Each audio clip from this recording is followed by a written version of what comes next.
ഒരിക്കലും നടക്കാൻ പാടില്ലാത്തതാ നടന്നത് എന്ന് കരുതി വീട്ടിൽ തന്നെ അടച്ചിരിക്കാൻ പറ്റുമോ അശോക? ഇടക്കൊന്ന് പാർട്ടി ഓഫീസിലോട്ടൊക്കെ വാ. അശോകാട്ടൻ മാധ്യമങ്ങൾ പറയുന്നൊന്നും വിശ്വസിക്കരുത്. നമ്മുടെ പാർട്ടിക്ക് ഇതിലൊരു പങ്കുമില്ല. നിജിലിന് വേണ്ടി പാർട്ടി കുറച്ച് ഫണ്ട് സ്വരൂപിച്ചിട്ടുണ്ട്. 25 ലക്ഷം. അശോകൻ ഇത് വാങ്ങണം. വേണ്ട, എന്റെ മോനെ കൊന്നതിനില്ല നഷ്ടപരിഹാരമായിരിക്കും അല്ലേ? ഇതിന്റെ പേരും പറഞ്ഞ് നിങ്ങൾ എത്ര പിരിച്ചു? അതിൽ നിന്ന് അത്ര മുക്കി നിങ്ങള്. അനാവശ്യം പറയരുത് സുമേ. എന്റെ ഉമ്മർത്തിരുന്നതിന് അധികം വർത്താനം പറഞ്ഞാല് ഞാൻ ചൂലെടുക്കും സഖാവേ. ഞങ്ങക്ക് എന്തിനീ പൈസ?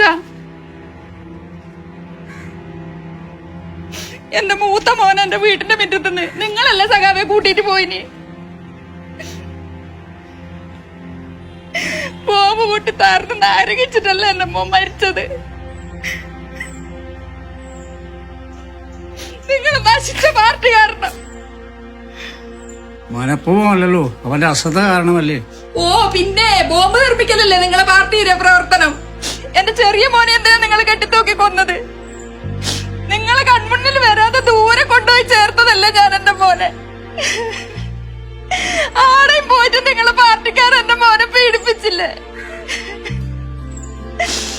മരിക്കുന്ന സമയത്തെങ്കിലും ഒരു തുള്ളി വെള്ളം കൊടുക്കാറുന്നില്ല എന്റെ മോനെ. മാധ്യമ സിൻഡിക്കേറ്റുകൾ പടച്ചുവിടുന്ന വാർത്തകൾ വിശ്വസിക്കരുത് സുമേച്ചി. ഇറങ്ങണ വെളിയില്.